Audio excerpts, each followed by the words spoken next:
ఉండగా నన్ను నమ్మలేకపోతుంది, నా మీద విశ్వాసం ఉంచలేకపోతుంది. దేవుని నమ్మేంత వరకు దేవుడు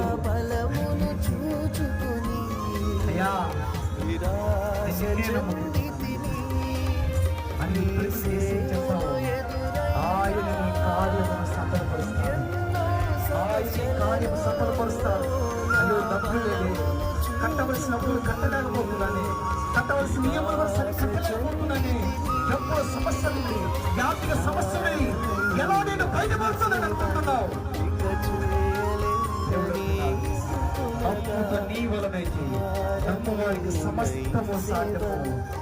ఇంతకాలం మోసించిన దేవుడు, నడిపించిన దేవుడు నీకు సహాయం చేయలేడా? దేవుడు